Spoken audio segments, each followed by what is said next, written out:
The work week, call Angela Thompson between 9 a.m. and 5 p.m. at area code 702-456-1606. That's Angela Thompson at area code 702-456-1606. And now, Area 2000. Good evening, everybody. Welcome to Area 2000. I'm Art Bell, and you're now listening to the next to the last Area 2000. Sad. Anyway, good evening. I've got a special surprise for you this evening. Linda Moulton Howe is in the studio with us. She's actually here in Las Vegas. Hi, Linda. It's nice to be here, Art, and remember, things evolve. You're planning to go into dreamland with this, so it's not really so much a goodbye as it is sort of a twilight. No, one thing is shifting into something else. Exactly right, and we're looking forward to having you on Dreamland as well. Thanks, and I'm glad I was able to bring glimpses of other realities to you and hand it into your hands. The book is finally done. It is here, and it is beautiful, and the cover is particularly nice. Gosh, the cover is beautiful. How did you come up with the cover, if I can start there? Ron Russell is a very talented man in Denver, Colorado, and he has spent his life dealing with what I consider, and I think he does too, other realities in an art form where he uses some specific kind of pigment that I don't really understand, but you have to put them in glass, or they're on glass, and they are lighted from behind. And a year and a half ago, he gave me a transparency of one of his artworks, and he says, Linda, I want to give this to you to use in whatever way you want. And when I started working on this book, September 1 of 1992, his artwork just kept ringing in my head. And I think, in terms of glimpses of other realities, that he had created something that was just almost destined for the cover of this book. So, in other words, that was the one that you ended up using? That's right. Oh. That's right. And he had given it to me a whole year and a half before the book was even born. All right. Well, let's talk about the book a little bit. Tell us about the book. What's in here? Well, part of my own frustration of the last 14 years was trying to understand, starting with the physical bodies of animals that we've discussed on Area 2000 over the last few months, where there was this mystery of no blood, no tracks, right.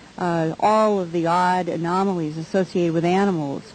When I began that and was doing it purely from a journalist's point of view of focusing on what is this and what could be doing it, and is there an environmental contamination, and all those sort of practical questions that any journalist is confronted with. And then finding myself being led from that to the abductions, what the abductions gave insights back to the mutilations, Sure. that leading to the whole idea that there might be more than one kind of an intelligence that's interacting with our planet. What would that intelligence be? What might it look like? And all of the various drawings across the United States, Canada, and other parts of the world where people are drawing very similar types, not all the same, that reinforces the idea that maybe that there is either one or more intelligences interacting with our planet, or there might be one, but that it has a variety of tasks and is capable of making different types of biological, we'll call them androids or some kind of worker bees, to do various tasks on this planet, designed perhaps for different kinds of physical... So then this book does what? It follows your line of investigation all the way through? And even more so, I think now it's 14 years later, and after a while, it's just like anything. You begin to get more distance on it, and it gives you a little wider perspective. I certainly don't have the answers to the major questions of who, what, or why, but what I am trying to do is to put into a cover a kind of distillation, a synthesis of the patterns. The patterns are there if you start looking at them, and what I've tried to do there are 300 images in this book, 161 are in color, and after a while when you look at all of those images, and as the pages evolve, I think that it would be hard to come away from this book without at least saying there must be something more to all of these phenomena, just because the patterns themselves that are across the country, Canada, other countries of the world, something must be going on that we are missing as a species. That's my whole motive for doing this book. Would the book make a good case, Linda? In other words, that by the time you've gone through it, you've examined the evidence, lots of pictures, would you come to the conclusion that indeed there is something more? Well, the people so far that have looked at the book have said one similar thing to me, and this was basically in the final stages where you send a book out to people who know maybe something and some who don't, and you get feedback before it's in this finished form. And I think the consistent feedback to me was, we've never seen this much data in these pages compressed before. Now, that's part of also the motive for doing this, is that because of this unique position I found myself in as a journalist who sort of stumbled into other phenomena that I did not know was there through these animals, that I myself kept feeling a frustration as a journalist, that even my colleagues would say, there's nothing to any of this. Why are you pursuing it? And I would say, but have you looked at the laboratory reports? Have you talked with scientists and medical people who are studying some of these phenomena, even if they're not doing it publicly? And that's the one thing I've been trying to contribute, is there are scientific investigations, whether it's in the crop circles or the animal mutilations or the human abductions.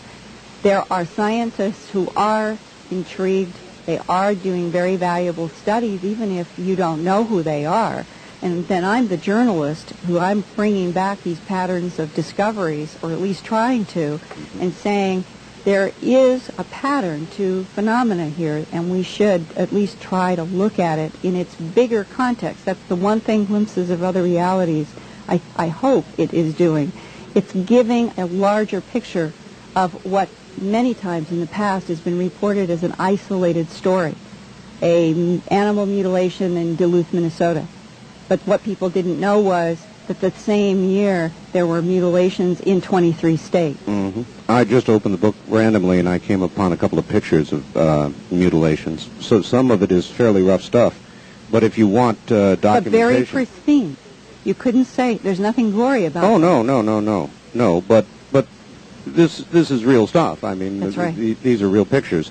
And the book is filled with them. And, for example, the...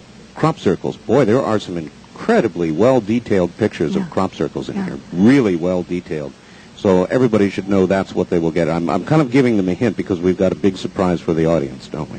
Well, yes, and I want you to announce the surprise, but so that people will also understand that with the crop circles is the first presentation ever of the work of the biophysicist Dr. Levengood, who we've had on Area 2000, and the work that he has done, in which he concludes that there are fundamental changes in the biophysical and biochemical structure of the plants that cannot be hoaxed. You can't change the molecular structure of a plant simply by walking on it.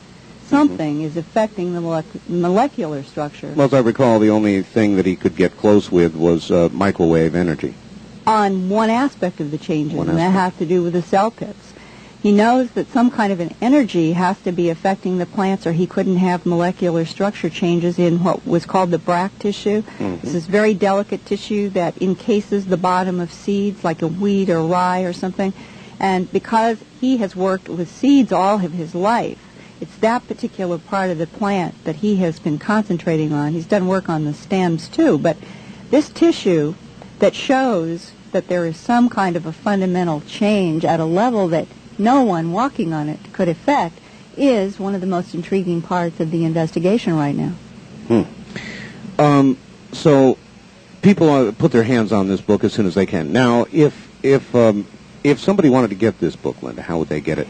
They can order it from Linda Howe Productions, Post Office Box 538 in Huntington Valley, Pennsylvania, zip code 19006, the address I've given out, or you can go into any local bookstore and simply ask them to order Glimpses of Other Realities, and they can get it just as well that way. It may take a little longer than Linda Howe Productions in Huntington Valley, but every bookstore in the United States has the ability to have Glimpses of Other Realities, and several bookstores already are carrying it, like the Tattered Cover in Denver and Oxford and Atlanta.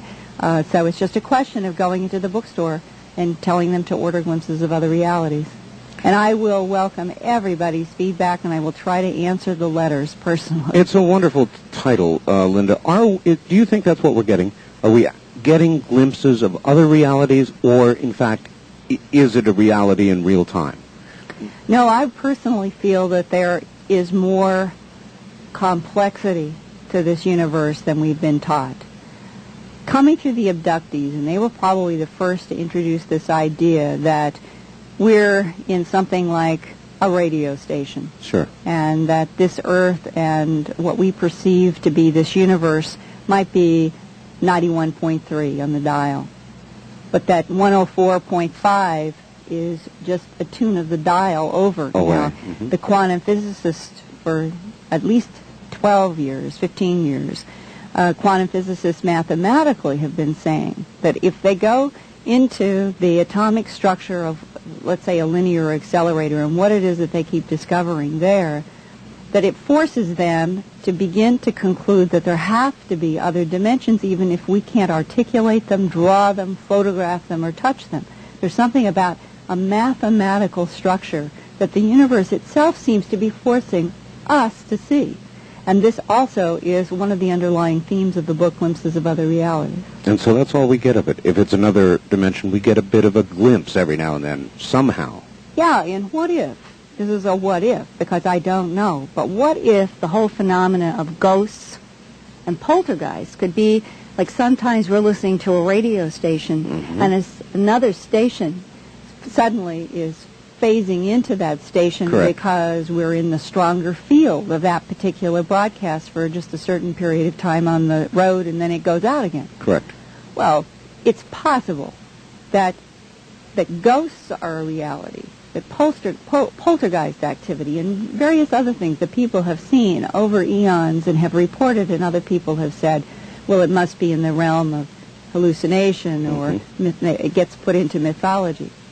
What if in this next century what we're going to begin to find is that these other radio stations have their own distinct reality, just like the one we're living in, and that maybe there are other intelligences and other radio stations that know how to get into ours. But right now, we don't know how to get into them. All right, for a second, let's assume that's true. If there were other dimensions, or are other dimensions, and we're getting glimpses and we wanted more, what path of investigation would we most effectively follow, do you suppose? Well, there are several things. Bob Bigelow, the Bigelow Foundation, and I, tonight we were talking about the whole, I guess you might say, challenging area of remote viewing, which has been kicked around, and I know the government has used it and other people are experimenting with it in terms of accessing things that are at a great distance. Tell everybody what remote viewing actually is. Well, I have seen one of the famous remote viewers named Ingo Swann show me his own remote viewing work in New York last year. And what you begin to realize is that it is, as he's tried to explain it, you're given a coordinate, a latitude, a longitude. And that's all the remote viewer usually has. Sometimes it may be a concealed photograph, but usually it's a coordinate. And it has something to do with the way that, let's assume, and I'm not sure that anybody fully understands how this works, but let's say that the planet has an electromagnetic grid to it. We may not be able to see it, but we might measure it, and that our brains are also acting on an electrical field, and there are measurable It's a reasonable assumption. electromagnetic Sure. fields around the brain.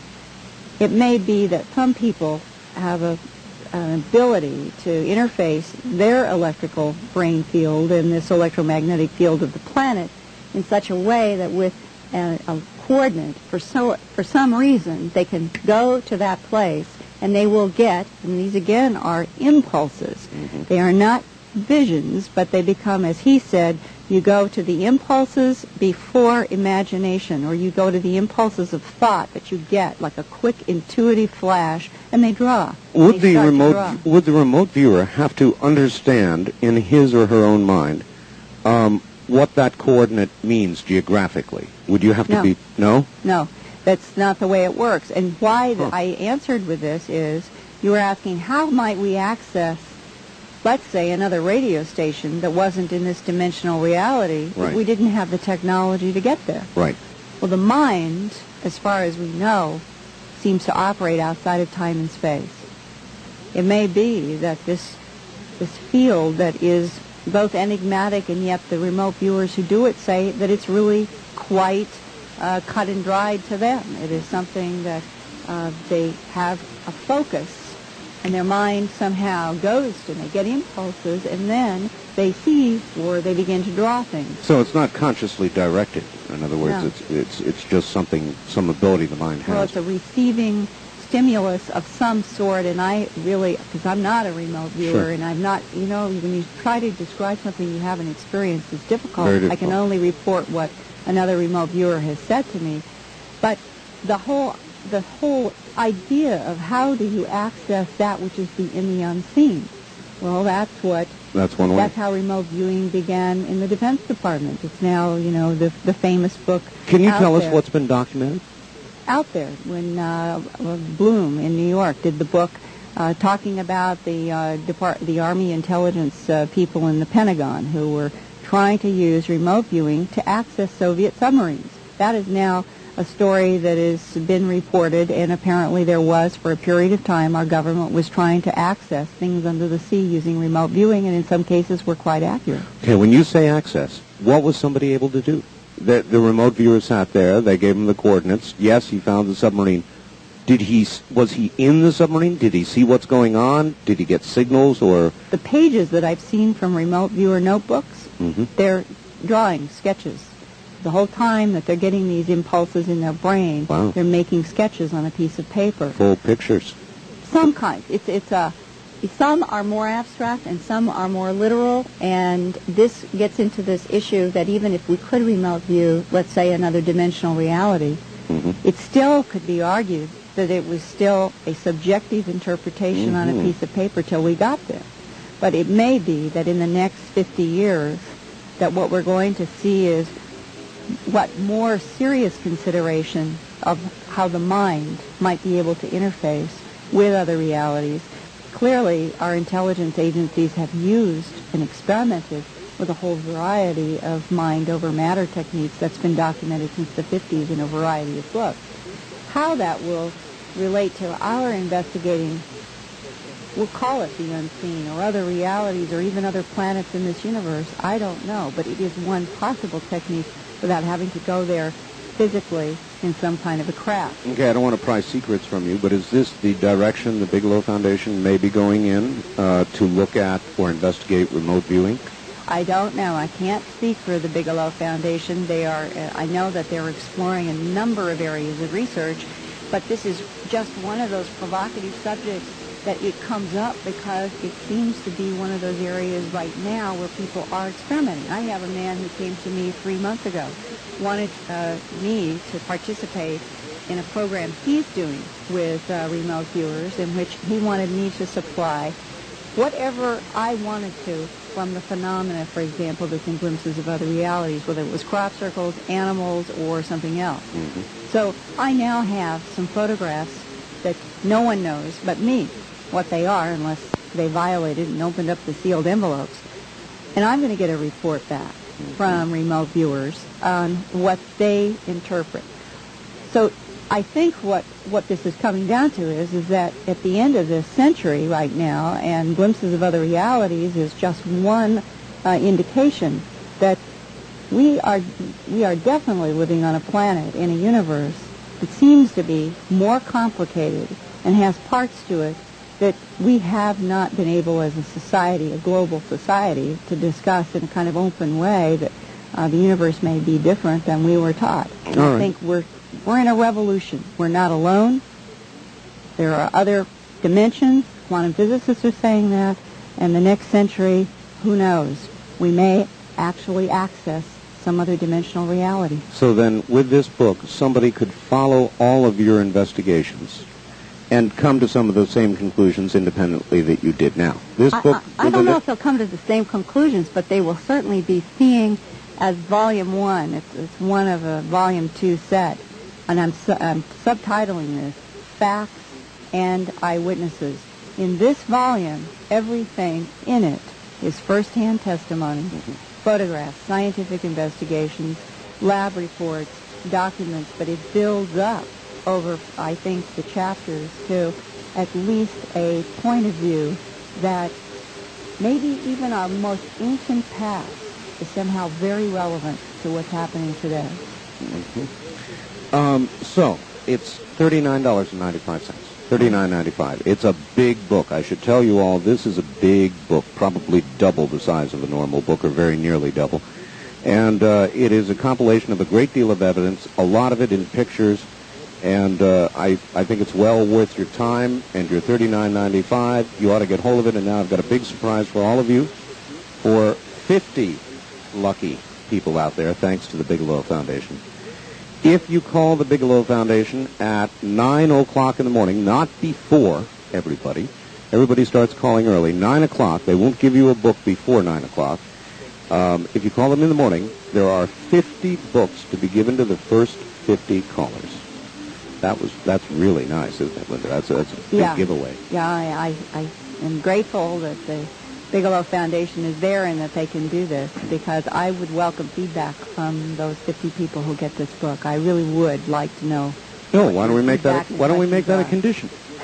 You 50 lucky people are going to be required to feed back a little bit to Linda. All right, that's a deal. All right. And the address again to give me feedback is Post Office Box 538 in Huntingdon Valley, Pennsylvania, and the zip code is 19006. Well, that's great, and maybe we could have the Bigelow Foundation in the morning give that information to the winners as they win. And it's in the book anyway. Oh, it's in the book. Yeah. That's right. Okay, How great. to contact the author is in the last page of the book. All right, lucky folks. The number to call in the morning at 9 o'clock, not before, is area code 702-456-1606. Let me give that again. Area code 702-456-1606. That's the Bigelow Foundation. And what you're vying for is one copy of Linda's brand new book, Glimpses of Other Realities. And you had a segment set aside here, Linda. Yeah, there were two things I was hoping Art to do tonight. And one was a quick update on that strange infrared satellite image that I talked about last Sunday. Yes. And I thought I would share an excerpt from the Denver Post, Thursday, January 27th, just 3 days ago. It is a large headline in the front section, and it says, Mystery Heat Source Sparks Wonder. Lights in the sky, strange helicopters puzzle San Luis Valley. It's like shades of 1967 all over again, when that horse was found stripped of flesh. Right. People were reporting UFOs. There were all kinds of things going on in the San Luis Valley. Well, it's happening again. This particular newspaper story, written by Brad Smith for the Denver Post, starts out, a series of sightings of unidentified helicopters, mysterious flares, and falling green orbs of light in the night over the San Luis Valley has some valley residents wondering what is going on. Military authorities say they can't provide any answers to the mystery, but the chief investigator for the Rio Grande County Sheriff's Office speculated that a cruise missile might have crashed and the wreckage was secretly removed. This is where sheriff's offices think when they're dealing with the strange, the unexpected, and possibly something from outer space. It all began January 12th when a satellite linked to the North American Aerospace Defense Command in Colorado Springs picked up an intense heat source emanating from the San Luis Valley. Such sightings were reported to the sheriff, and they went out to investigate, and they reported back that they could not find anything. Quote, from what NORAD told us, the satellite would not have noticed anything that was not bigger than a 3-acre fire. So whatever it was had to be larger than 3 acres, and they found nothing. At the same time that the sheriffs were out looking for this large, gigantic fire or explosion, a woman driving out of Monte Vista at 6:25 in the evening on January 13th reported seeing, and this is her quote, a soft green light that looked like a soft ball falling out of the sky in the same area. Her report was confirmed by another man who said the green ball appeared to hit the earth in the Rock Creek area, which is south of Monte Vista. On January 16th, the man who saw the green ball of light said that he saw 3 B-52 bombers flying high above that area. The 3 planes dived toward the Rock Creek site, flew over a low mountain called Greenie, and flew away. The next night, the sheriff's office got calls from 3 different people who said they saw a blue flare in the Rock Creek area. 4 deputies in 4-wheel drive vehicles went to the area but could not find anything. At night, on January 18th, Sheriff's Deputy Mike James was patrolling in the Rock Creek area and saw 3 helicopters flying about 100 yards apart. Because of the darkness, the deputy was unable to identify any of the helicopters. The following night, an anonymous caller who said he lived south of Monte Vista told the sheriff's office he heard 2 large explosions coming from Rock Creek. And the last report came January 21 when a resident of the Rock Creek area called the sheriff's office to report seeing a black helicopter flying overhead. The resident did not see any markings, and it was gone by the time the deputy got there. This is absolutely another example of exactly the same kind of phenomena happening in a concentrated period of time. Green fireballs, black helicopters, animal mutilations in the San Luis Valley, law enforcement going out after things that aren't there. That happened also in 1967, and the green fireballs were what Lincoln La Paz, a scientist in the 40s to the 50s, was assigned to study in a project that has now come out in public as being called Project Gleam. So whether something now in 94 is reoccurring that happened in the 40s, we don't know yet, but the same kind of phenomena is now being reported, and I will try to keep up on this story because I think it's really quite significant. It is. And I know Michael Lindeman is on tonight. He is. Hold that thought for just one moment. Let me ID the radio station. We'll come right back. All right.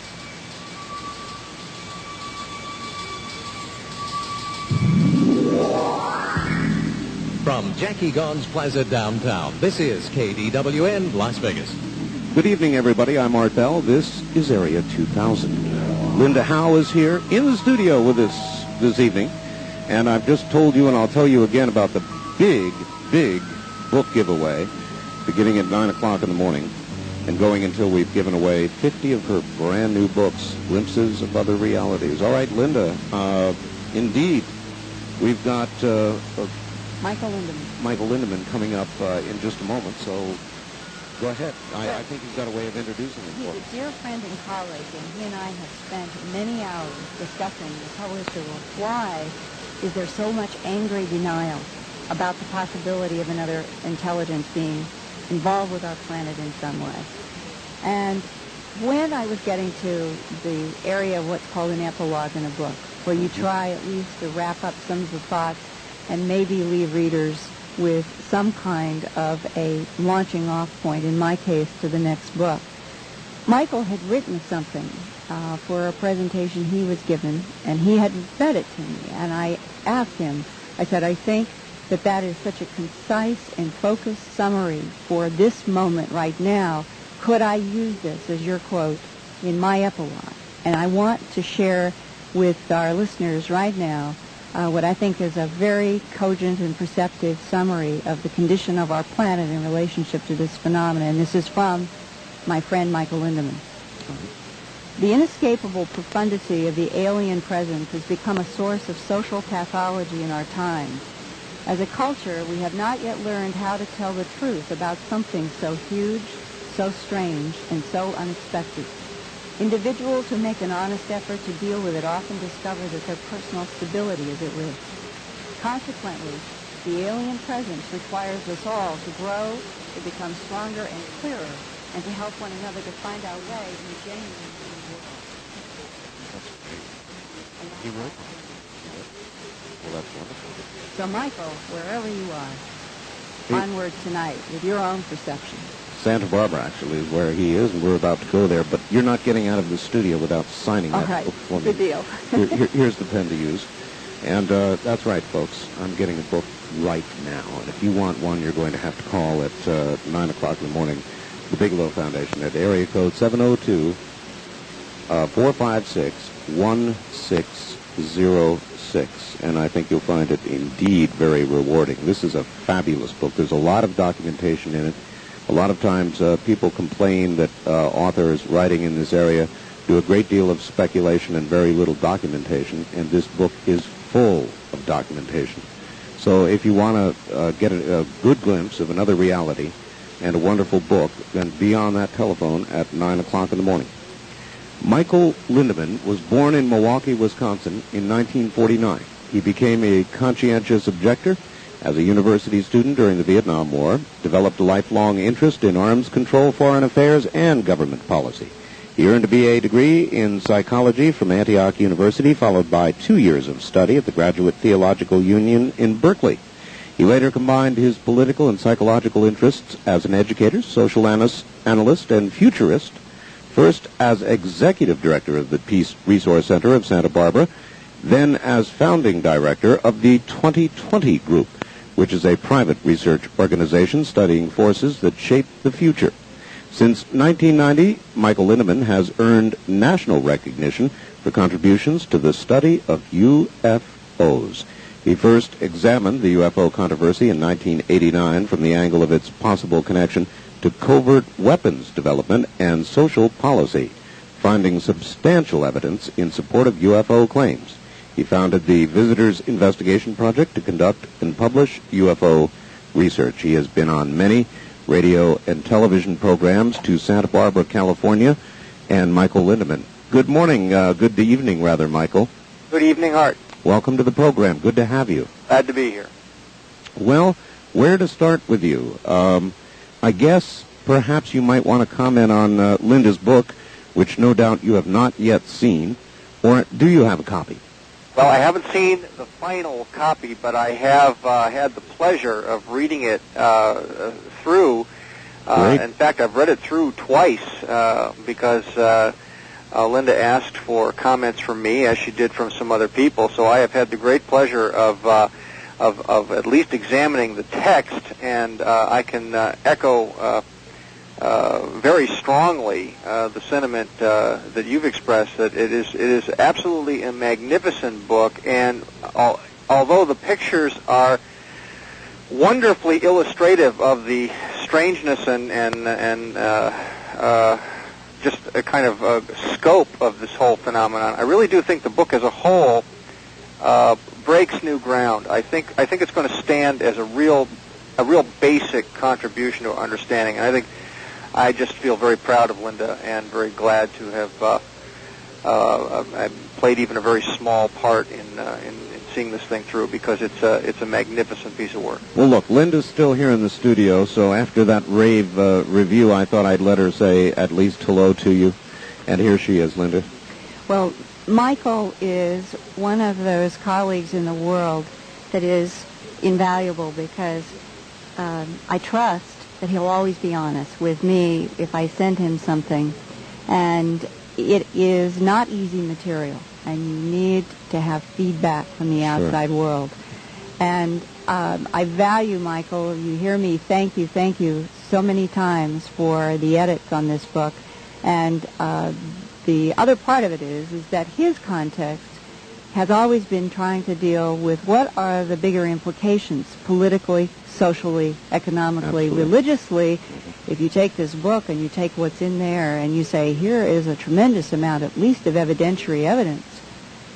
If this is real, what are the implications for our planet, and how do we get past the point where we are now, that we're alone in the universe, to we're not alone, and his statement that I read from the epilogue.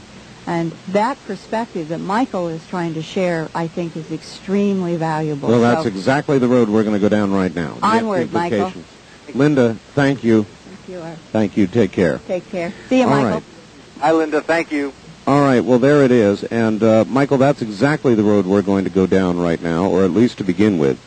If Linda's book, or a book like it, were to most of the scientific world, to make them stand up and take notice and virtually say, yes, there's enough documentation here that we've got a little more than smoke, maybe a little fire, there is something to this, what would the implications for society be?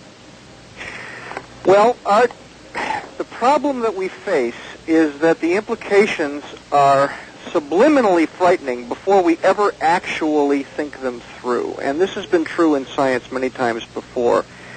Thomas Kuhn wrote this book called The Structure of Scientific Revolutions, in which he put forward the concept of paradigm shift. And that has become almost a cliche, this idea of paradigm shift.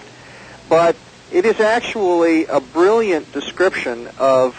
No, you're going to have to explain it to me, Michael. What is paradigm shift? Oh, we live in a paradigm of social agreements. A paradigm is a large framework of beliefs that comprise consensus reality. You and I are in a consensus reality. Right.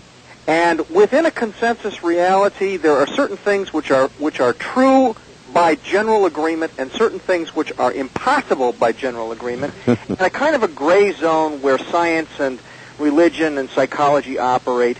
But the gray zone is actually not terribly risky.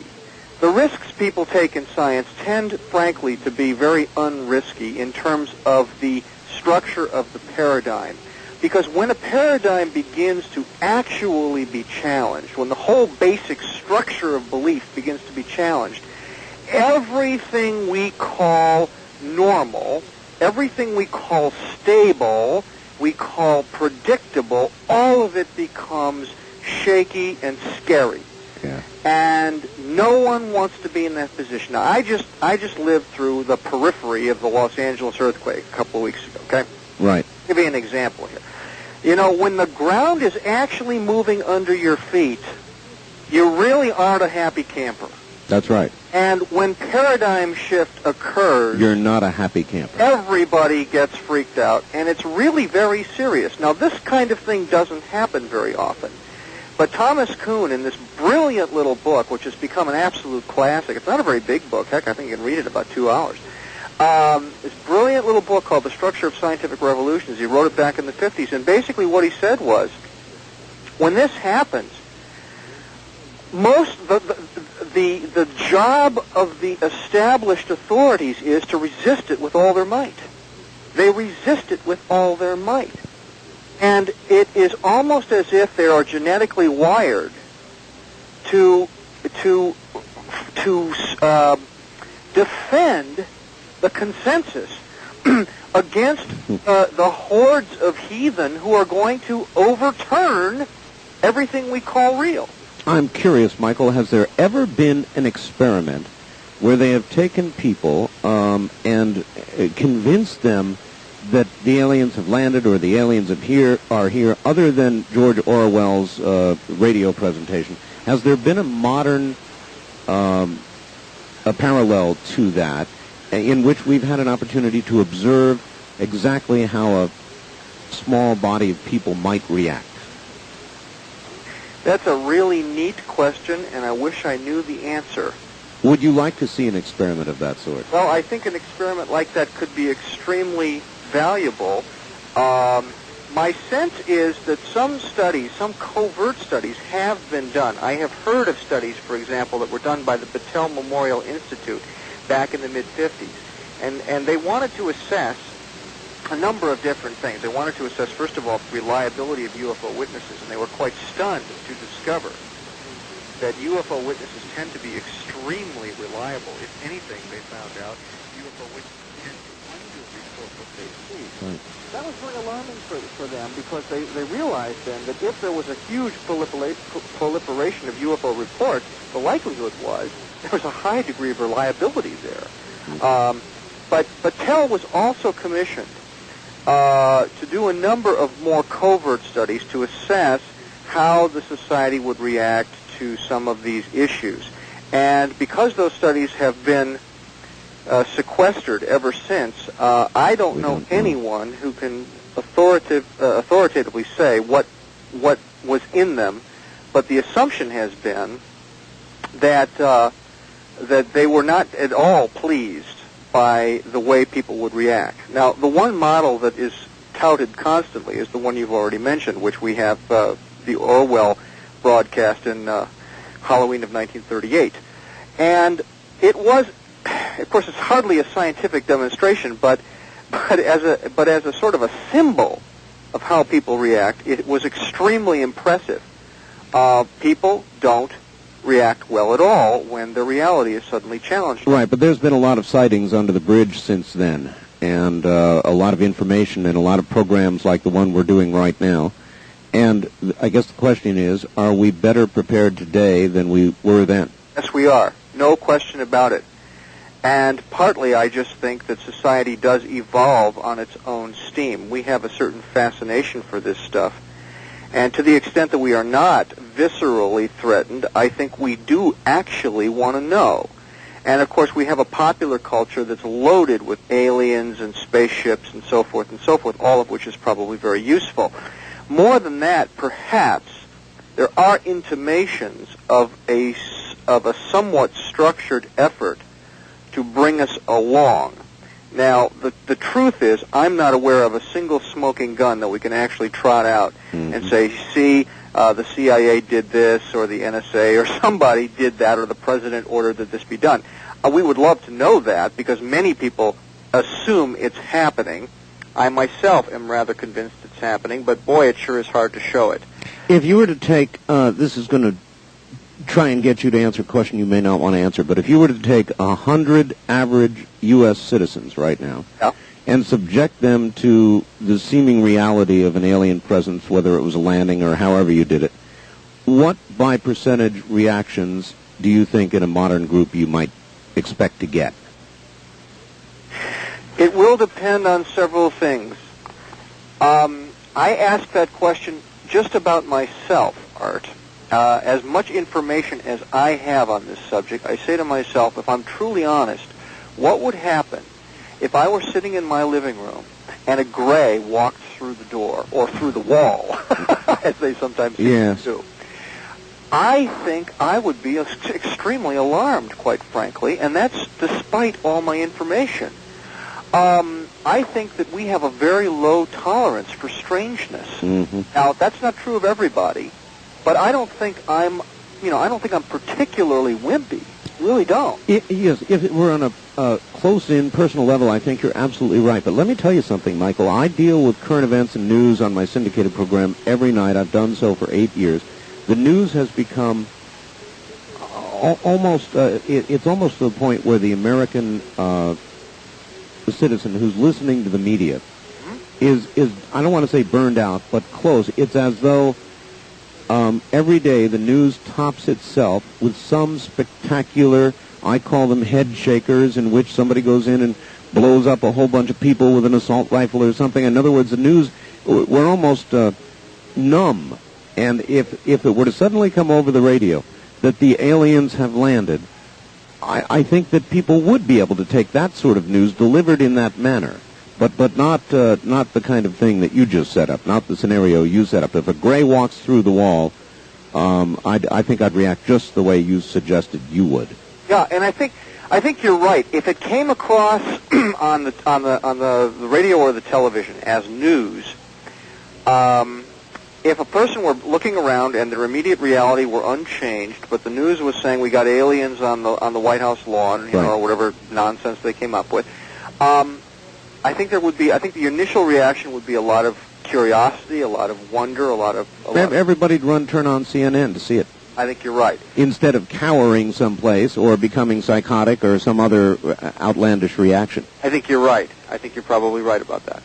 The question would be, what next? If saucers started to appear overhead, that might change things dramatically. Yeah, that'd be a different story. So that tells us, perhaps, just this little conversation, if it is an orchestrated thing, if there is a government cover-up, and if at some point they decide to make it public, I think you and I just decided the way they would do it. Well, possibly. It has occurred to me that they might actually do something like that to sort of break it to us gently, as it were. I think we have a real problem, though, because we know now that it's possible to show us on film absolutely anything. In fact, we have such impressive powers of illusion now. I think in Las Vegas, people know this better than practically anywhere else in the world. The kind of stage magic which turns up there gives a strong indication of what is possible when a guy like David Copperfield, literally jumps off the stage and starts flying around the room, and you know this guy can't fly, but hey, that doesn't help. There he is. Well, there's still a lot of people, Michael, that think we never went to the moon. The whole thing was done in a studio. Absolutely right. People do that. Well, and my rejoinder to that is yes, and there are people who will tell you with shaking their fist that the world is flat. The fact is humans can believe anything, and some of the things they believe are truly outlandish, and this makes our job, when we're dealing with other realities, as Linda puts it, it makes our job actually that much more complex. I think we're right at the edge of having to admit that we are neither particularly well prepared biologically, nor are we well educated to take this jump. And we really are going to have to stretch to do this. All right. Suppose you were, Michael, in the government, well aware that we've had contact for quite a while. Right. And the government wants to reveal it. They say, listen, Michael, we want you to tell us the best way to do this with the least disruption. Tell us your plan. How do we reveal this to the American people? What would you do? Because they're probably going to come to somebody just like you. Oh, boy. It's a perfectly fair question, and I'm thinking here, holy Moses, this guy's got some tough questions. What do you do, sit up all night thinking of these things? It's a very fair question.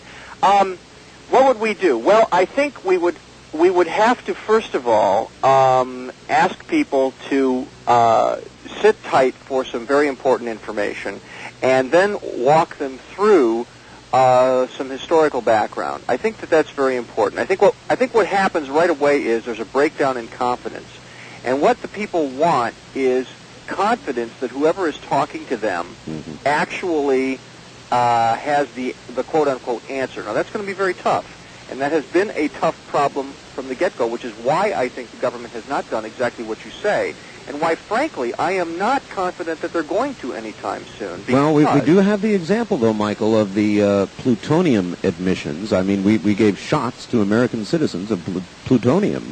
That's pretty incredible. Right. Now, the problem there, or let's say the way they're getting away with this right now is they're able to say, yeah, but it wasn't us, and yeah, it's over, and yeah, after all, though it was morally disgusting and medically unconscionable, maybe the damage wasn't so bad. Now those are pitiful, kind of be excuses. But the fact is that the Clinton administration can get away with this because they remain above it. They're above the fray. Exactly. So why not UFOs the same way? Let me give you an example. Representative Schiff in Albuquerque, it was front page Albuquerque News, is trying to get the GAO to reopen the investigation of Roswell, and in fact, it looks like he may get it reopened. Right. Schiff thinks there's a cover-up. I was in Schiff's office the other day talking with his aide, Mary Martinek, and Schiff, as just for his own personal attitude, doesn't really think there's a UFO involved here. What he's convinced of is that there's a cover-up. There's a cover-up. Well, you see, cover-up is becoming almost, like politically correct stuff to go after. And I think Schiff had a lot of persuasion from his constituency. I mean, down there in Albuquerque, every second person, believes in Roswell or knows somebody who was there, practically. So it is interesting and very favorable that he's doing this. I will be as interested as anyone, as interested as you, to see what the GAO actually turns up. But frankly, I am not hopeful. As I continue to look at the position the government would be in with this stuff, it seems to me that they are going to hold out as long as they can. If the alien presence itself, if the activity of alien intelligence remains as ambiguous as it is at present, I do not expect our government to talk about it openly. But that would be, I thought, well, there's a way they could begin opening up sort of slowly and say, well, yes, we're releasing some documents, or maybe Schiff manages to get hold of some documents, and it starts to look like Roswell really was something. That would be a way to start releasing information. Well, I agree. I think Roswell is the ideal venue to do this, and if anyone's going to do it, this is a good way to do it. I think we have to acknowledge where the real problems lie. We live in a world today which is extremely shaky, and many, many people are turning to very rigid belief systems to sort of protect themselves against the basic uncertainty of life. What we see, above all, is a split between sort of rationalism on the one side and religious fundamentalism on the other. And I think our government knows that where the real problem lies is in a very large and growing group of believers, not just Christians, but believers literally worldwide from various religious persuasions, who will see this as the absolute proof of the end time, and that is a formula for disaster.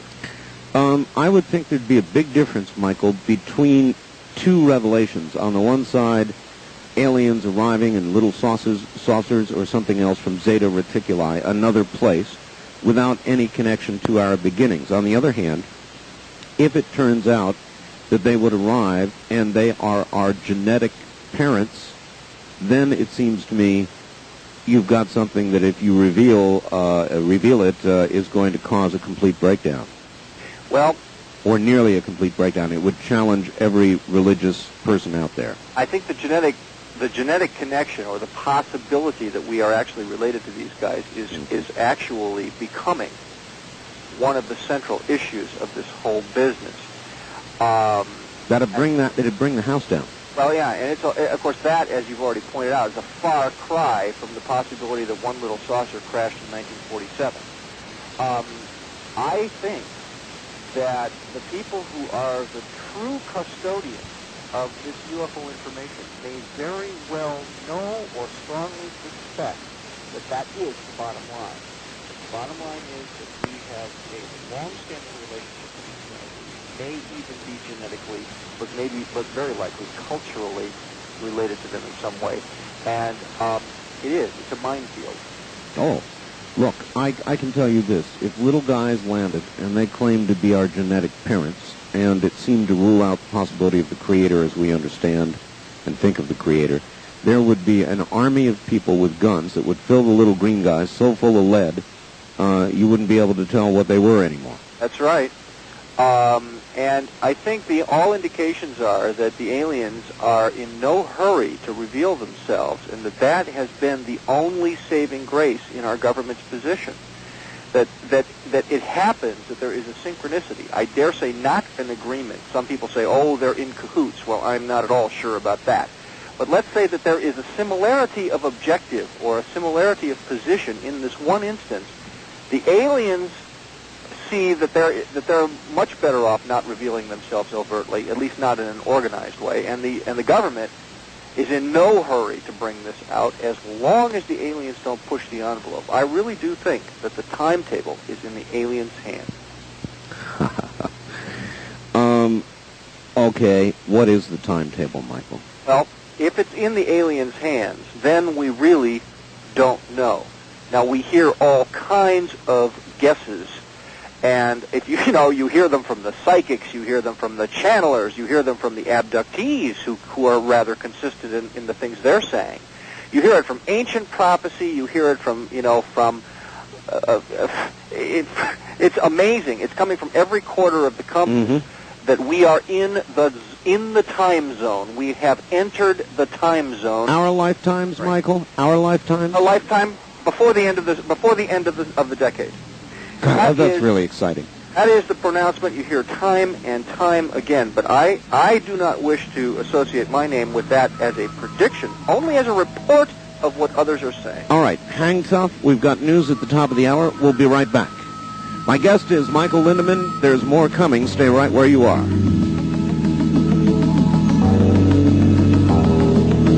From Jackie Gons Plaza downtown, this is KDWN Las Vegas. Good evening, everybody. Welcome back to the second to the last Area 2000, the series. We will beginning February 27th. A brand new series of programs, this time syndicated to be called Dreamland. And we're all very much looking forward to the beginning of that. I want to remind everybody that Linda Howe's book is going to be up for grabs in the morning, beginning at 9 o'clock, 9 a.m. sharp. And if you call the Bigelow Foundation and you're one of the first 50, you walk away with a $39.95 beautiful copy of Glimpses of Other Realities by Linda Howe. The number to call at 9 a.m. and not before is area code 702-456-1606. That's area code 702-456-1606. Please be careful with your dialing. Back now to Michael Lindeman. Michael, yes. Welcome back. I'm back. Good to be here. Yes, it's good to have you. You really are a fun guest. And by the way, I would love to have you on Dreamland, which is going to be a syndicated version. Oh, I'm looking forward to that, Art, and congratulations on the new show. Thank you. So, where are we? Government cover-up. You are convinced, Michael, are you not? There is a government cover-up. I'm absolutely convinced. In fact, it's one of the few things I think we can be absolutely dead sure of. All right, that leads me then to say, how? How are we dead sure of that? Well, we certainly have a great deal of documentary evidence demonstrating that there has been, from at least 1947, a great many sightings of craft and various kinds of recoveries of wreckage and so forth. The Air Force has been quite forthright about this. If we look only at the most simplistic reporting, which came out of Blue Book, we can say unequivocally that the Air Force knows that UFOs exist, and yet the language which has come from the Air Force and from the government generally has persuaded our public that UFOs amount to nothing, are at most fuzzy lights in the sky, mean nothing, and that anyone who sees a UFO is either a crackpot or a person of low IQ or low morality. So we've got this language in our culture that UFOs are simply an off-limits subject. Now that was an extremely carefully constructed pattern of disinformation, and the real construction of that disinformation began in the wake of Roswell, but it was formalized into policy in 1953. We know this for a fact because we have the documents. When the Robertson Panel report, commissioned by the CIA, reported to President Eisenhower that the public interest in UFOs was the biggest part of the problem, they wrote in their report that the president should institute a policy of debunking, and it was set in motion from that day forward. Debunking became policy of government under that term, and that meant enroll educators and entertainers to help bring the message forward, create movies and other images that helped create the proper flavor, which is a flavor of absurdity and ridiculousness and triviality, and that has persuaded a whole generation of people to step into this. I became extremely impressed with the quality of this effort when I recognized myself to be a victim of this, of the success of this operation, that I could live 44 years as a reasonably impaired, reasonably attentive person and be absolutely unaware that there was anything to this subject. Shocked the daylights out of me when I first figured it out in 1989. And I know that there are millions of people across this country and across the world who are still in that condition of denial because they've been trained from birth that this is the way it should be. And believe me, that is a cover-up. Who do you think knows the truth? Does President Clinton, every time he stands up in front of us, know what's going on? Does he know all this is happening? I mean, who knows? We have indications that every president since Truman has been briefed to an extent, but I have no reason to believe that Clinton is particularly well briefed. I would imagine, and this is only a supposition, that President Bush was much better briefed because there are indications he was in on the secret from very early on, from the early to mid-50s perhaps, and particularly because he served briefly as director of the CIA and had other strong connections to the intelligence community. He would have that kind. Okay, what I'm trying to get to is, where is this held, do you think? It is held in compartments throughout the intelligence and the Army, or the military intelligence and the civilian intelligence community, but it is so highly compartmentalized that I do not believe more than a handful of people in this country really have direct access to all the information. We instituted in the wake of World War II a new kind of institutional secrecy, the compartmentalization of top secret material, so that need to know became a kind of lock and key mechanism. And even if you held the highest top secret clearance that we have, Art, there would be many secrets to which you were simply not allowed. Well, the big war cry, Michael, has always been, look, our government is lousy at keeping secrets. But I think the recent revelations about the plutonium and all the rest of that put that one in the dirt, because in fact they did keep that horrible little secret for until they decided to release it. Quite frankly, one of the best pieces of disinformation they ever put out, Art, was that the government can't keep a secret. That's just one of the wonderful ways that the public is persuaded that nothing this very Well, we just have proof they can keep a secret. We just had proof they can keep a secret. They absolutely can keep a secret. And as a matter of fact, I'd like to try out another proof that they can keep a secret, which I think will keep a lot of people like they live. Just last November, we commemorated the 30th anniversary of the death of President Kennedy.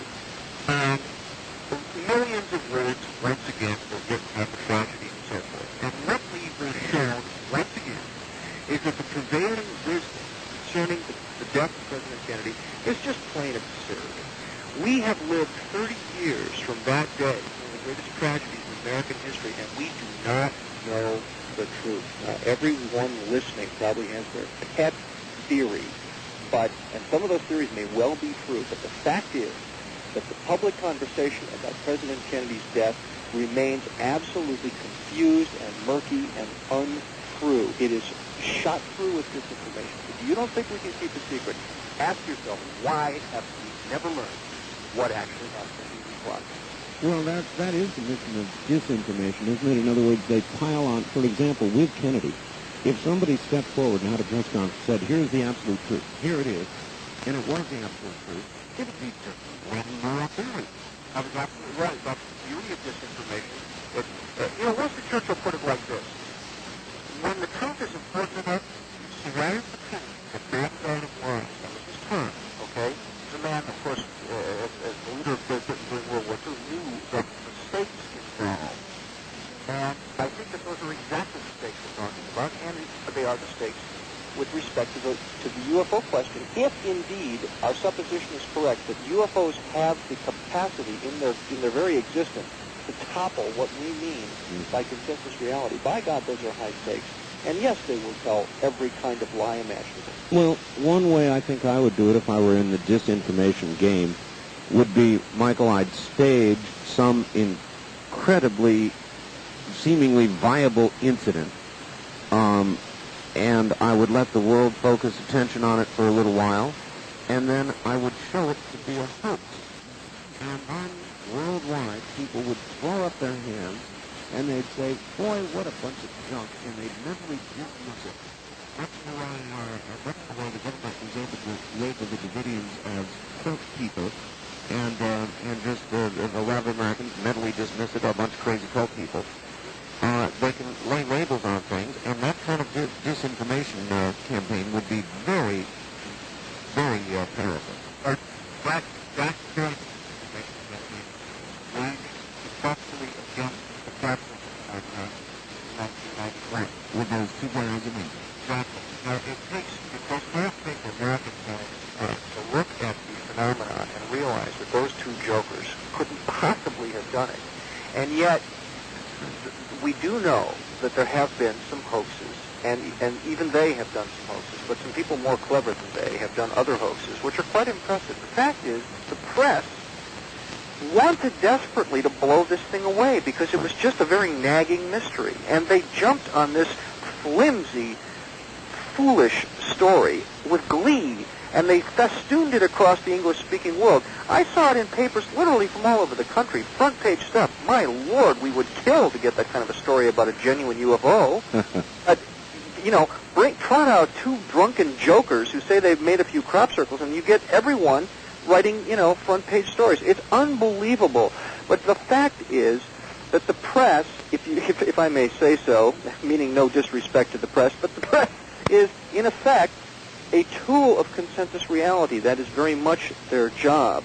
And we saw a perfect example, but I think we can do that with UFOs, and it poses a danger, because I think we can use it as a manipulative tool if the government feels that they need to put some sort of a spin on UFOs for political advantage. I have been warning in my lectures that is one of the great dangers of dealing with this subject on the confused level that it is. All right, so now let me hit you with a really rough one, Right. Michael. Suppose that I represented the government entity that knew all this was going on. Hmm?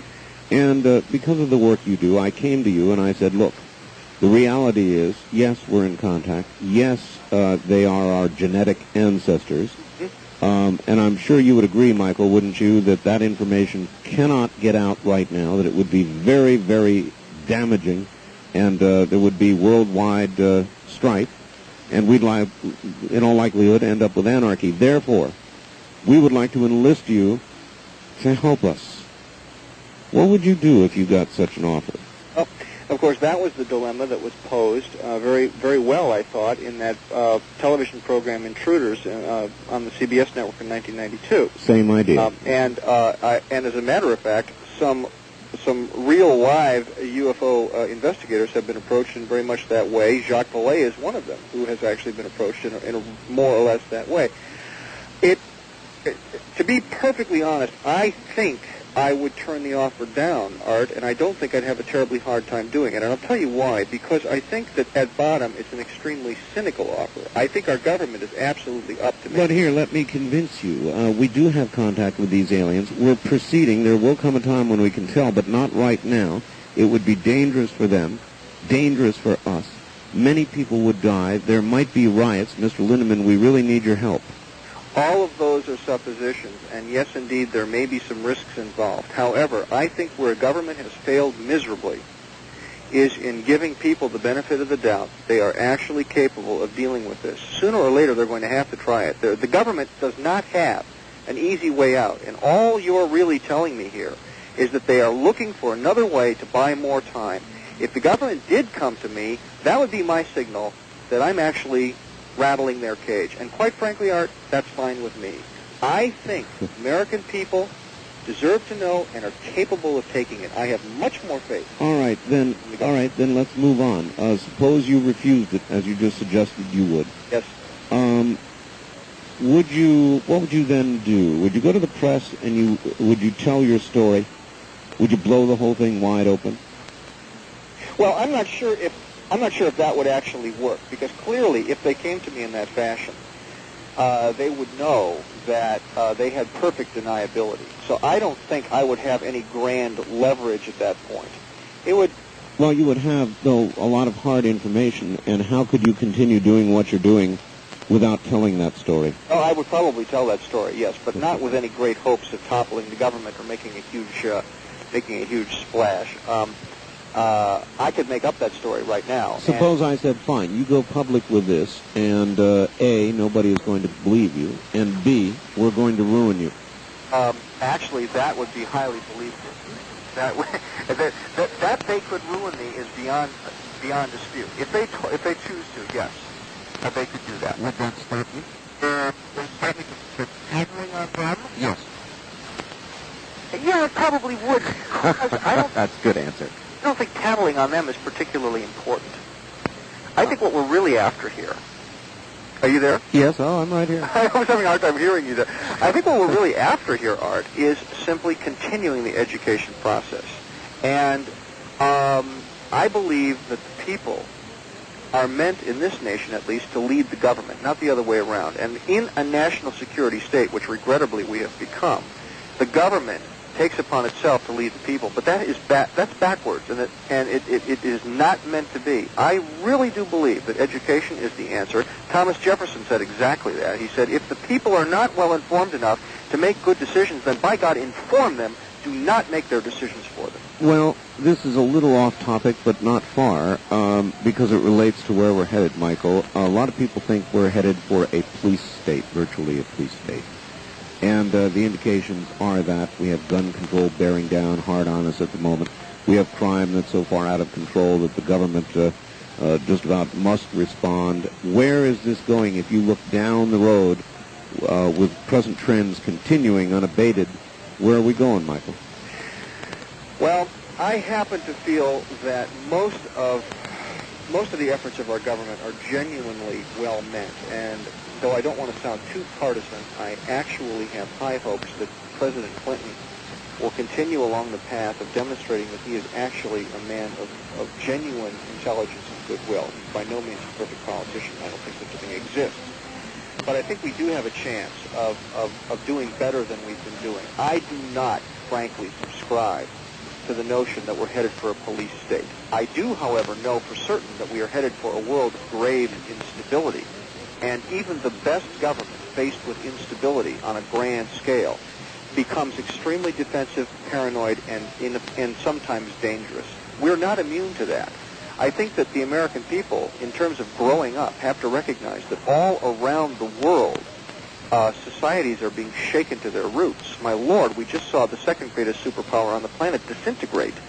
And if we think we're immune, we're dead wrong, and we're putting ourselves in grave danger. But I would not pin it on the government to say that they're the problem and they're the enemy. Not at all.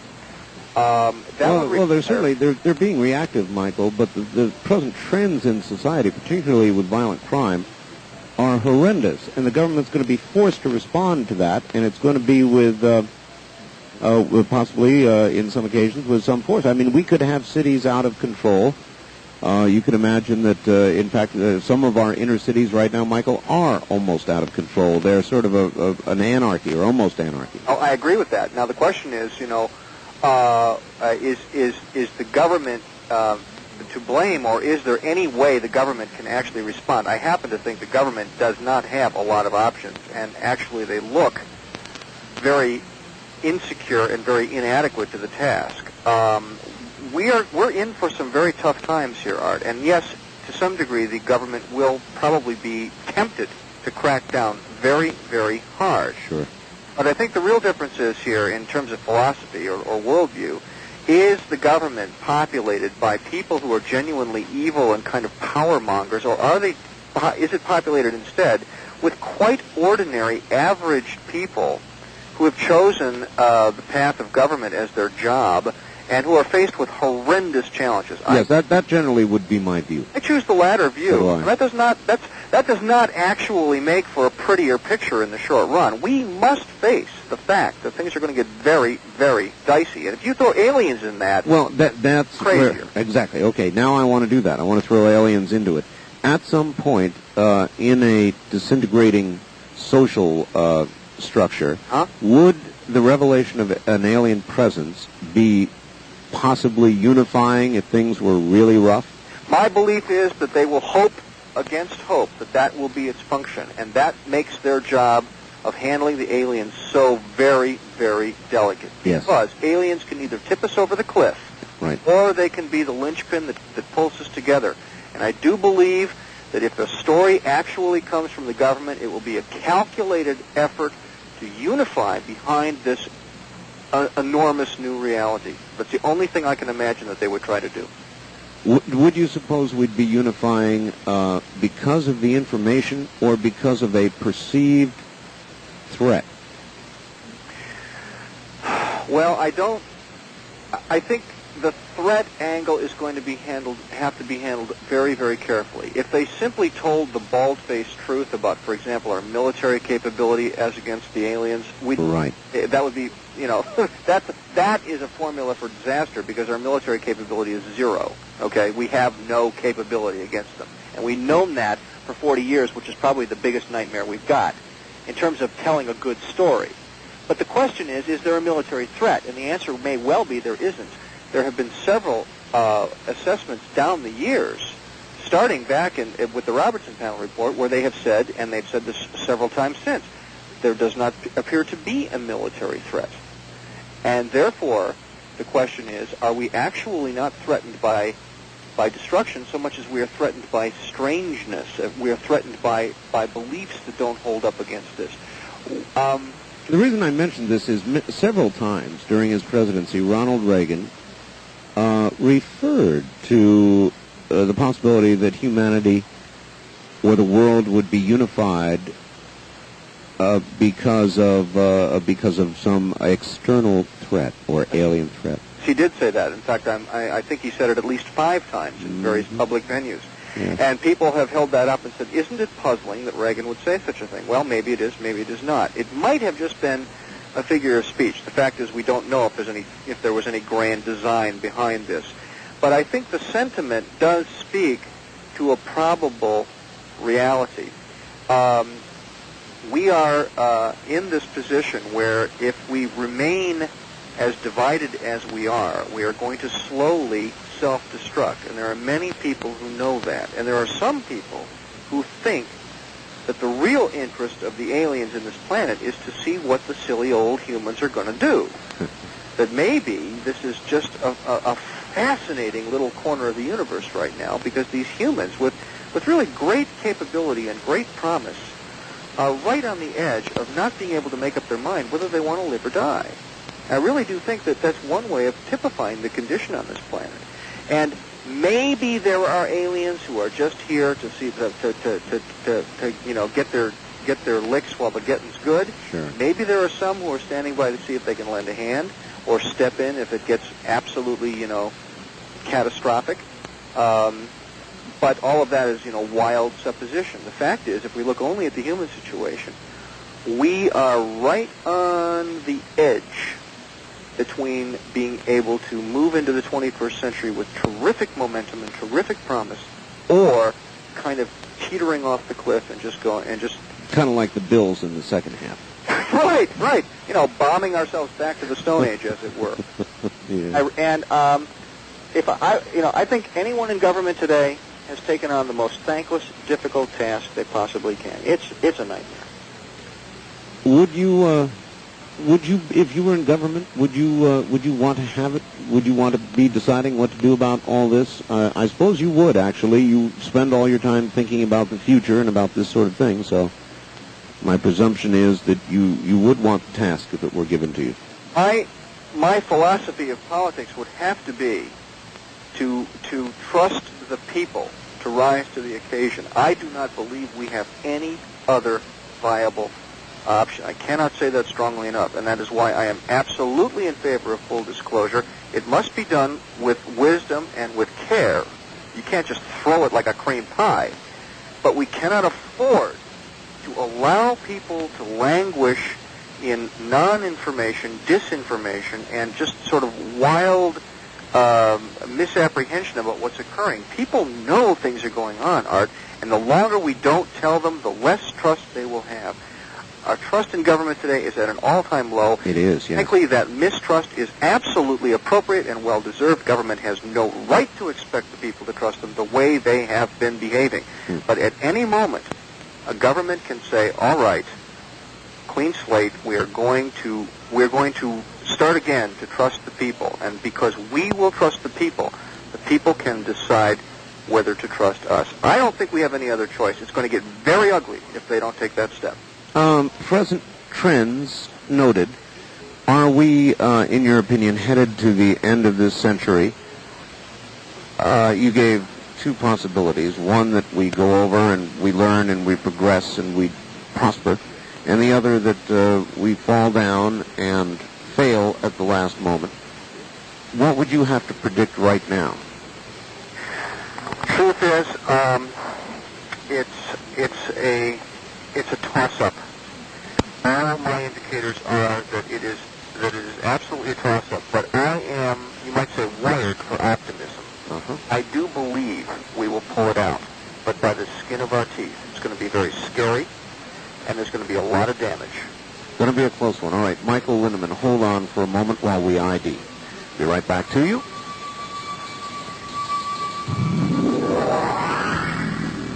From Jackie Gong's Plaza downtown, this is KDWN Las Vegas. Fascinating discussion this evening. Sorry about that. I work 5 days a week, same morning. It's hard to say evening, 1 day a week. Michael Lindemann is my guest. He looks into the future, and he's doing that for us this evening. Michael, are you there still? Sir. Good.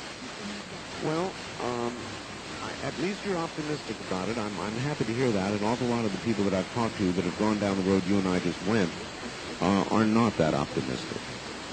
And some of them predict very dire, terrible things. I will choose to hope that's not true and that you're right. Do you really conclude that based on present trends? If you only had to read our future based on present trends, would you be optimistic, or is your optimism born of the fact that there will be a miracle, we'll pull ourselves out, just general optimism? No, I don't. I'm not counting on miracles. I really do think it's up to us. However, I do think that there is, first of all, a gigantic resilience in the basic forms of life on this planet, including human life. People discover when they're in their worst condition just how much they can take, and it is constantly amazing what people can take. But what I think we must recognize is the amount of destruction that can come from our unwillingness to get serious. The amount of destruction is truly awesome, and it is coming. All the trends are very ugly, so we must, sit up, take stock, pay attention, and get down to business. Would you like to see a great public uprising demanding to know the answer on UFOs? If that could be generated, would you think a good idea? Yes, I would. I think symbolically it's extremely important, and I think it can actually happen. In a certain sense, it is occurring, and it's occurring at a very small scale now, but it's beginning to build. But I think it goes further than that. I think that the idea of revealing the truth about the alien presence is extremely important. But I think, too, we have to reveal the truth about a great many other things. And our government has become so used to operating in a caretaker and kind of a paternalistic capacity that they have forgotten how to actually follow the lead of the people. And we have to redo the American constitutional framework. We don't need a new constitution. I think it's very important for people to understand. Our constitution is just fine, but we have to get back to doing it the way it was written.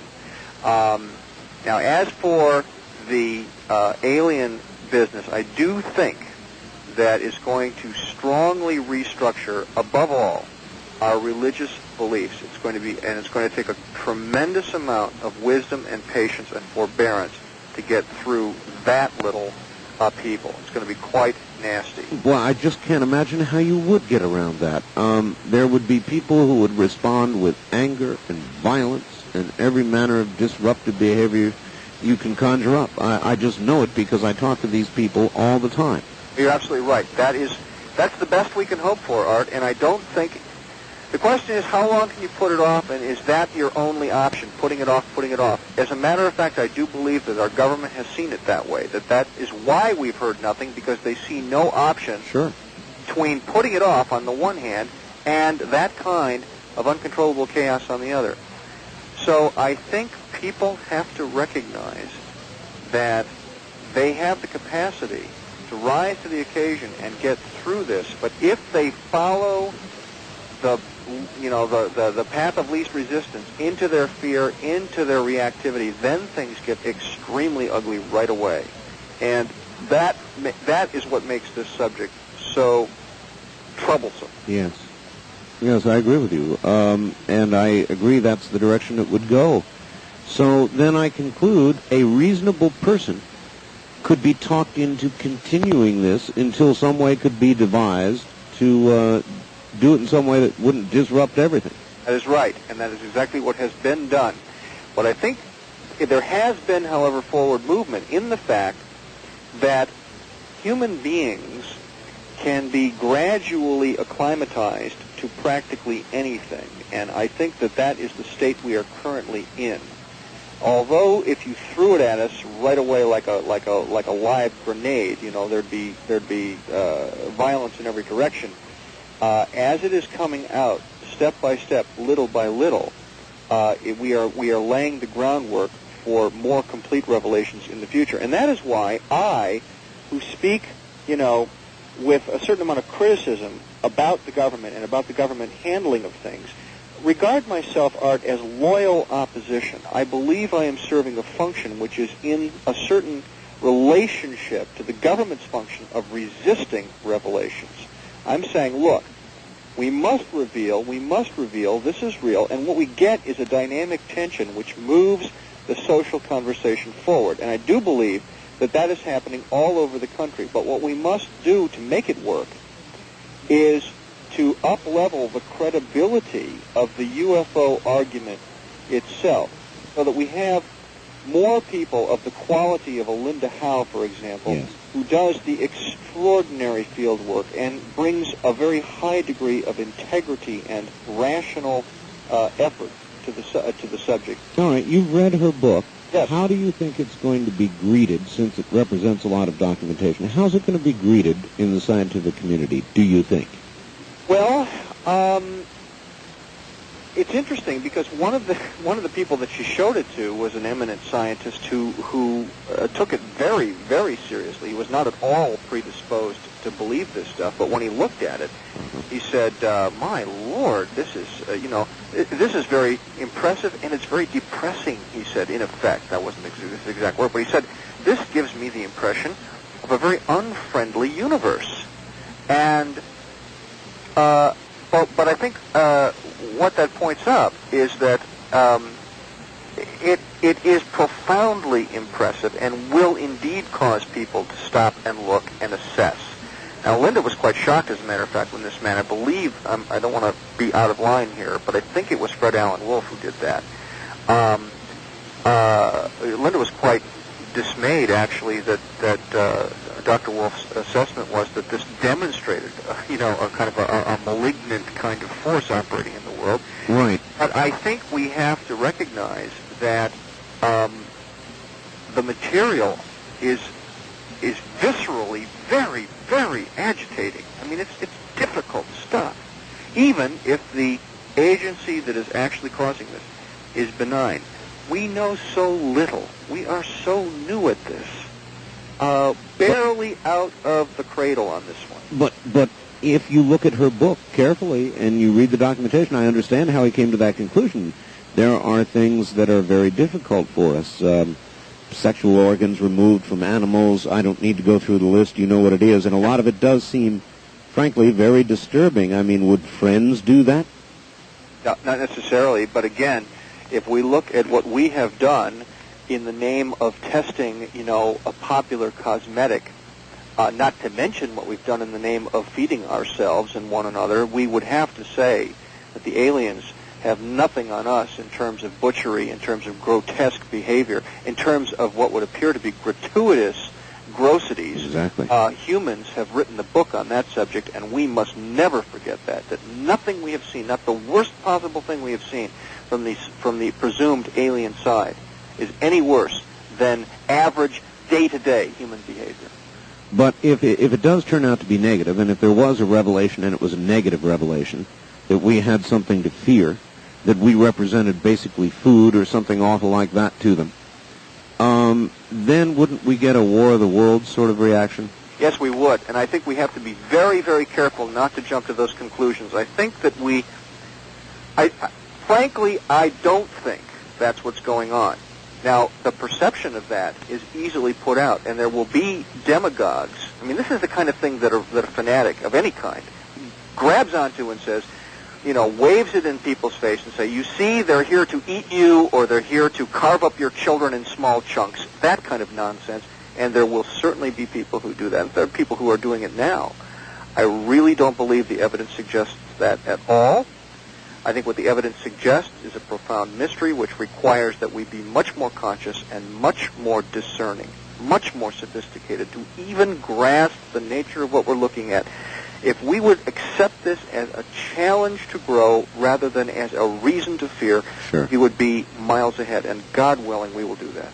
Well, God willing, we will. You're right. I guess if I were to ask you for the date by which all of this might occur, or consciousness, the dawn of consciousness about the presence, might finally collectively reach some crescendo and everybody says, aha, yes, it is true, there is something to this, they are here, that kind of a slow building revelation, You think that might occur before the turn of the century? Well, I can only offer a guess. What I say is there's a tremendous momentum occurring, and all the people who are, you might say, casting prophecies seem to be in general agreement that we have reached that period of time when something has to give. It has to happen. So I would say yes, by the end of this decade, we are going to know a lot more than we know now. Well, then it's going to be a very exciting time to be alive, isn't it? Kidding. Yeah, absolutely right. Although you also have to imagine, Michael, what about this question, that each generation, particularly the ones that usher in a new century, probably start saying exactly this sort of thing as you approach the millennium. You're right. Millennial expectations are, I mean, the human mind is capable of a great deal of fabrication, of grandiose suppositions kind of run off the tongue like water. And I have, whenever I make a serious statement like that, I have to back up and say, hey, I could be completely full of it, Art. Let's face it, and none of us should get up on our high horse and say it's going to happen at, August 10th, 1995, or any kind of nonsense like that. In other words, don't sell the house and get ready to greet the visitors. That is correct. But we have to look at trends and probabilities. I think the trends are strong. I think the probabilities are relatively high. But, right, if you're talking about changing your bank accounts or something, hold your horses. All right, what I would like to do is open the telephone lines. Michael, would you be up for that? Certainly. All right, it's a short segment. Stand by just 1 second, Michael. Michael Lindeman is my guest. He's a futurist, and he's a fascinating guy. If you'd like to speak with him, let's do it in the metropolitan area of Las Vegas. The number is 383-8255, 8255. If you're calling from outside the state, our toll-free number is 1-800-338-8255, 8255. The wildcard lines, area code 702-385-7214. And then, of course, finally, if you have never called the program, we have a first-time caller line at area code 702-385-7213, 7213. And if you're ready, Michael Lindeman, are you ready? Yes. All right, here they come. Wildcard line 3, good evening. You're on the air with Michael Lindeman. Good evening, Art. Good evening, Mike. How are you? Hello. I find your conversation about paradigm shifting rather fascinating this evening. Michael, I was wondering if you're familiar with some of the writings of Carl Jung on this subject, and also French astrophysicist Jacques Vallée. Mm-hmm. Yes, I am. How do you feel about their whole thought? With Jung feeling that it's this transition period going into a new age, and it's actually psychic phenomena that we're experiencing, and Vallée, who felt that it was some sort of paradigm-shifting mind control type thing done by those who oversee the world. Right. Well, now, you've raised a very interesting question. Vallée is one of several people who has suggested that all of this represents what he calls a control system, and that the control system is actually being operated by the beings we call alien.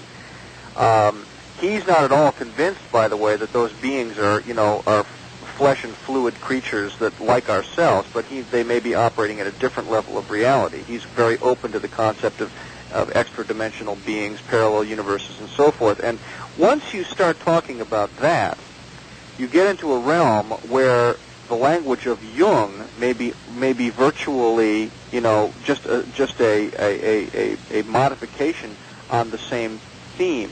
We have only lately begun to become familiar and comfortable with the concept of parallel universes and other dimensions. But one thing's for sure, when Linda Howe says other realities, she is opening up the door to all of that. And we are, I think, looking at more than a 3D event here, an event that is simply physical like ourselves. No, we're really dealing at a realm where the human mind is challenged to rethink itself entirely. And all bets are off as to just exactly what the limits of reality may be. This is the thing that's the hardest of all. We're very used to, thinking in terms of physical stuff. Yeah, I agree. Anymore. I agree. I mean, I experienced something this fall. Linda Howe was talking about green balls of light flashing across the sky in January in Colorado. And there was a large sighting in Salt Lake City. I'm surprised it didn't make the news back this September. And I was up in Park City, Utah, and they saw it for miles coming across the mountains, and it was sighted by numerous people and also by the planetarium in Salt Lake City. Mm-hmm. And I felt, it was just a weird feeling after seeing it because it didn't look like anything that was of a meteor or anything of that nature. Well, events like that are being reported all over the world, and of course with as little to go on as what you've just reported, we'd say on the one hand it was profoundly impressive, but on the other hand profoundly mysterious. We don't know what it was. But we have to accept the possibility that we're right at the edge of redefining reality, and that is what we mean by paradigm shift. Because reality, the way we've structured it and agreed about it, that doesn't work anymore. Unfortunately, with paradigm shifts, there's also a lot of social turmoil that goes on, and it's just a shame that we're going to have to go through it. So. All right, caller, we've got to leave it there. Thank you. Good evening. Thank you. That was a good call. All right, on the first-time caller line, you're on the air with Michael Lindemann. Good evening. Oh, hi, Art. Good to hear from you in waking hours. Where are you in waking hours? Where are you calling from? I'm calling from Carmel, California. Carmel. I'm just picked up your show right now. Okay. And in fact, I went looking for you when I went to the Union Plaza Hotel when I went to Las Vegas. Couldn't find it at all. Well, we're here. Trust me. I'm sure your guest is most astute and really quite a bit on the ball. But it really doesn't matter if aliens are here or if they're not. What's the difference? If they're here, they're already having an influence. If they're not, then there is no influence for them to be had. So it all sounds like just a bunch of long-winded talking to me. Well, it's nice that you think I'm astute but long-winded. Okay, fine. Actually, I think it matters quite a lot, because if aliens are not here, then we have what Carl Sagan calls a mass hallucination, which means that humans on a very large scale are imagining something quite coherent and quite distressing that has no external trigger. Now, that in itself would prove to be at least a psychological phenomenon of great interest, if not great importance. However, I do think the evidence is overwhelmingly strong that we have, in fact, an alien presence here. And quite frankly, the implications of that are very, very important, as we've been discussing. If you're not convinced of that, then perhaps we would have to go a few more rounds with you. Well, but Michael, it is not trivial. Excuse me, Michael? Yes. You did mention the psychological impact of the belief that there are aliens already here and present and contributing to our society. Uh-huh. Well, if they're here, that's great. We should find out who they are and get them to spill all the beans that they've got to tell. Well, it's good that you... Perhaps maybe they could give us the final clue to perhaps fusion for unlimited power. Well, one would hope that they can teach us a great deal. If they are benign and willing to come forth, then perhaps you're right, and that will be the upshot. Unfortunately, there are some other... You seem to be very well adjusted with the possibility that this could happen. But these are non-trivial events that you're talking about, caller. You suggested it wouldn't matter. If any of the things you just described were to occur, it would matter a lot, wouldn't it? It doesn't matter at all, because if they're here and they're having an impact and an influence on our society and our well-being and our level of intelligence, understanding, then we're lucky. If they're not here, and it's just a mystery or a made-up thing that is mostly made up of psychological impact, as Michael says, well, then it's just it's something that's generated and created by people's imagination. All right. Thank you very much for the call. It's a remarkably well-adjusted point of view, isn't it? Either that or pretty heavy-duty denial. I'm not sure which one, but we'll give them the benefit of the doubt. I have found that a lot of people, as we've discussed, respond with anger, and I suppose what we might have just heard was a bit of a controlled anger and denial. Well, I don't want to analyze the guy. Sort of a who cares? There was a kind of an internal contradiction in what he was saying. I don't think it takes any proof at all to say that this would be important. I mean, for example, if we go to the furthest extreme of what we've talked about earlier, that we are actually someone else's lab experiment, I think that has highly disruptive possibilities. And the fact is, it's just barely possible. that may be. Or we're in somebody else's pantry. Yeah, right. 2 is equally Lord. disturbing.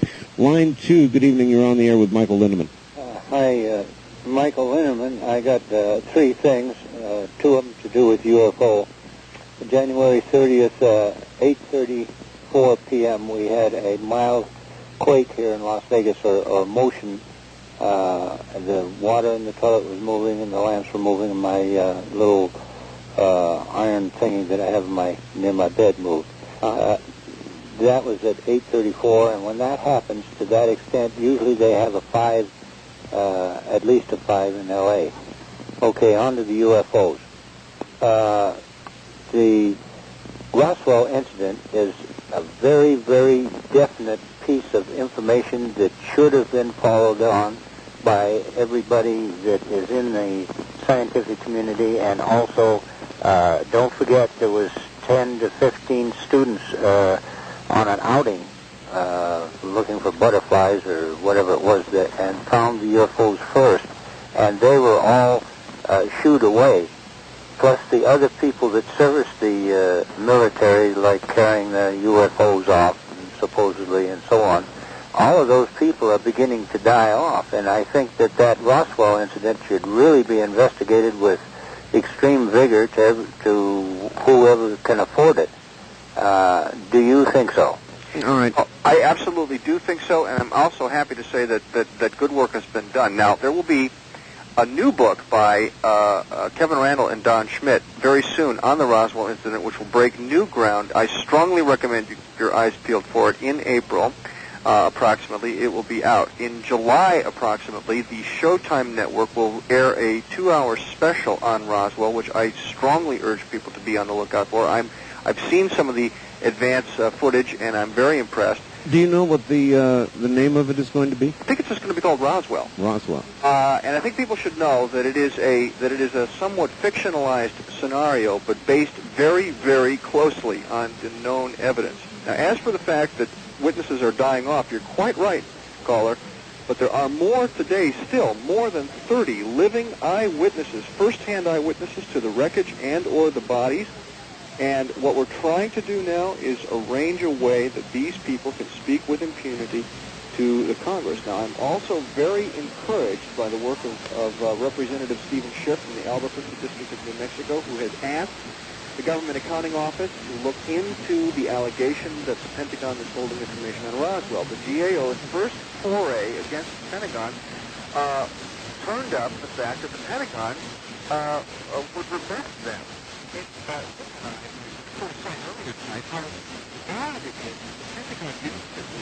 say, oh, we don't have anything at all. Instead, they said something to the effect, leave us alone, you know?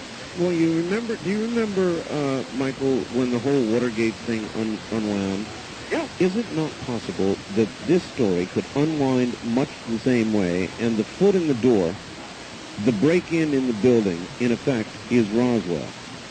Yes, that is just possible. If there were any one case that could do it, Roswell would be it, no question. And I have great hope. Roswell could do it. Oh, by the way, I don't want to let this one get away.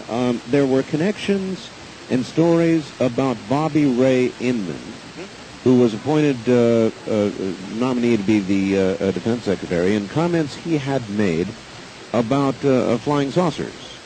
And I'm curious how you view his very strange press conference dropping out. You know, it's a mystery. What can I say?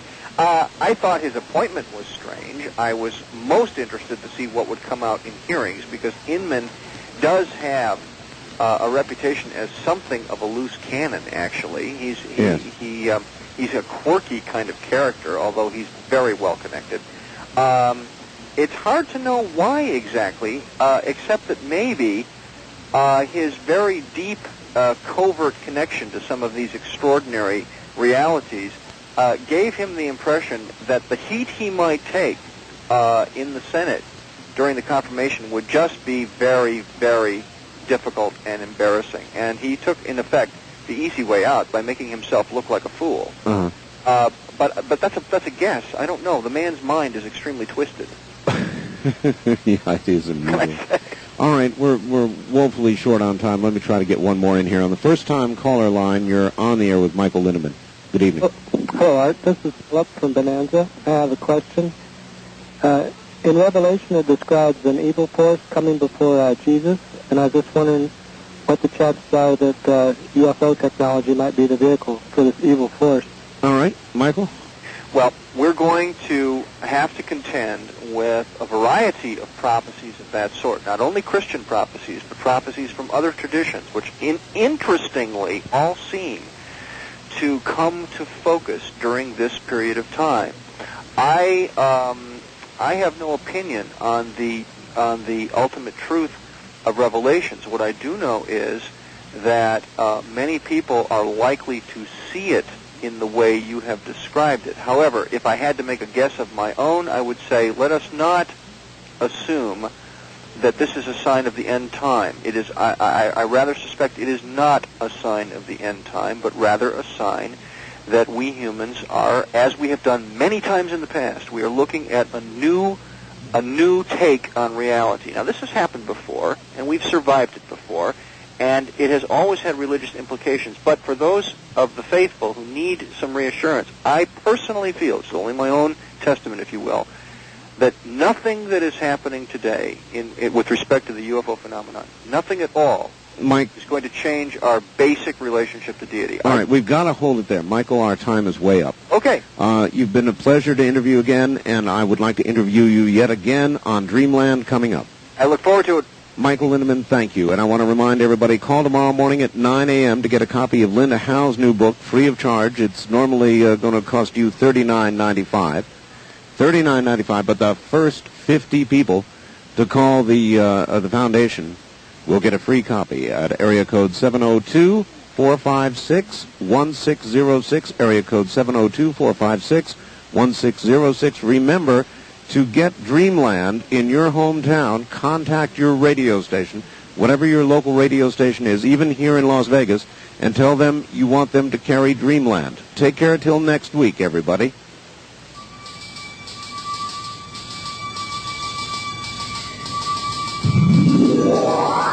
The preceding program was made possible by a grant from the Bigelow Foundation. This has been Area 2000.